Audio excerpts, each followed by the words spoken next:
ದೇಶದಲ್ಲಿ ಫೇಕ್ ವಿಡಿಯೋಕೋರರ ಹಾವಳಿ ಹೆಚ್ಚಾಗಿದ್ದು ಅಮಿತ್ ಶಾಗೂ ಇದರ ಬಿಸಿ ತಟ್ಟಿದೆ. ಅಮಿತ್ ಶಾ ಹೇಳಿಕೆ ತಿರುಚಿದ ಓರ್ವ ಕಿಡಿಗೇಡಿಯ ಹೆಡೆಮುರಿ ಕಟ್ಟಲಾಗಿದೆ. ಈ ನಡುವೆ ನೈಜ ವಿಡಿಯೋ ಬಿತ್ತರಿಸಿ ವೈರಲ್ ವಿಡಿಯೋ ಬಗ್ಗೆ ಅಮಿತ್ ಶಾ ಸ್ಪಷ್ಟನೆ ಕೊಟ್ಟಿದ್ದಾರೆ. ಕೇಂದ್ರ ಗೃಹ ಸಚಿವ ಅಮಿತ್ ಶಾಗೂ ಫೇಕ್ ವಿಡಿಯೋ ಕಾಟ.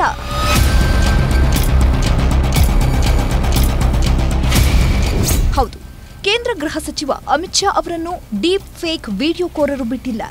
ಎಲೆಕ್ಷನ್ ಭಾಷಣದಲ್ಲಿ ಅಮಿತ್ ಶಾ ದೇಶದಲ್ಲಿರುವ ಮುಸ್ಲಿಂ ಹಳೆ ಮೀಸಲಾತಿ ತೆಗೆದು ಹಾಕ್ತೀವಿ ಅಂದಿದ್ರು. ಈ ವಿಡಿಯೋ ತಿರುಚಿ ದಲಿತರು, ಒಬಿಸಿ, ಎಸ್ಸಿ, ಎಸ್ಟಿ ಮೀಸಲಾತಿ ಕಿತ್ತು ಹಾಕ್ತೀವಿ ಅಂತ ವೈರಲ್ ಮಾಡಿದ್ರು.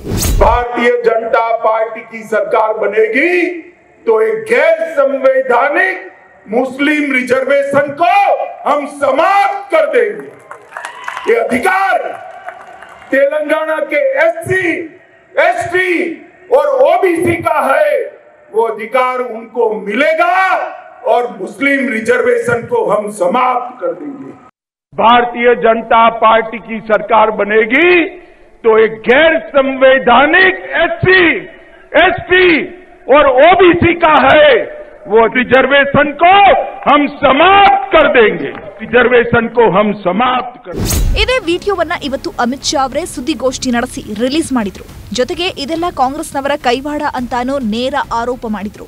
हताशा, निराशा इस स्तर पर पहुंच गई कि उन्होंने मेरा और कुछ भाजपा नेताओं का फेक वीडियो बनाकर सबके बीच में सार्वजनिक की. मुख्यमंत्री, प्रदेश अध्यक्ष, इस कक्षा के व्यक्तियों ने भी इस फेक वीडियो को फॉरवर्ड करने का काम किया. तो वो रिकॉर्ड हमने सबके सामने रखा. ಅಮಿತ್ ಶಾ ಅವರ ಬಗ್ಗೆ ಅಷ್ಟೇ ಅಲ್ಲ, ಮೋದಿ ಅವರ ಭಾಷಣವನ್ನು ತಿರುಚಿ ಎಡಿಟ್ ಮಾಡಿ ವೈರಲ್ ಮಾಡಲಾಗ್ತಿದೆ. ಇದನ್ನ ಇವತ್ತು ತೆಲಂಗಾಣದ ಪ್ರಚಾರದ ಅಖಾಡದಲ್ಲೇ ಮೋದಿ ಪ್ರಸ್ತಾಪ ಮಾಡಿದ್ರು. हमारे चेहरा उसको उपयोग करके, आर्टिफिशियल इंटेलिजेंस का उपयोग करके उनकी मोहब्बत की दुकान में फेक वीडियो बिकने लगे हैं. मोदी के भाषण को, मोदी की आवाज को उपयोग करके नई नई चीजें गढ़ रहे हैं.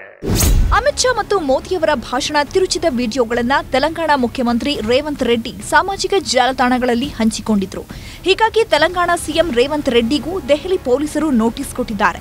ದೆಹಲಿ ಪೊಲೀಸರು ಸಮಾಜವಾದಿ ಪಕ್ಷದ ನಾಯಕ, ಜಾರ್ಖಂಡ್ ಮತ್ತು ನಾಗಾಲ್ಯಾಂಡ್ನ ಇಬ್ಬರು ಕಾಂಗ್ರೆಸ್ ನಾಯಕರಿಗೆ ನೋಟಿಸ್ ನೀಡಿ ವಿಚಾರಣೆಗೆ ಹಾಜರಾಗಲು ಸೂಚಿಸಿದ್ದಾರೆ.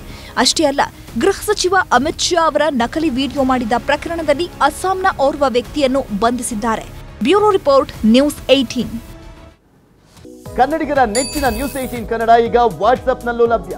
ಕರ್ನಾಟಕ, ದೇಶ ವಿದೇಶಗಳ 360 ಡಿಗ್ರಿ ಸುದ್ದಿಯ ವಿವರಗಳನ್ನ ನಿಮ್ಮ ಕೈ ಬೆರಳುಗಳಲ್ಲೇ ಪಡಿಲಿಕ್ಕೆ ಈ QR ಕೋಡ್ ಅನ್ನ ಸ್ಕ್ಯಾನ್ ಮಾಡಿ, ನಮ್ಮ ಚಾನಲ್ ಫಾಲೋ ಮಾಡಿ, ನೋಟಿಫಿಕೇಶನ್ ಆನ್ ಮಾಡಿ.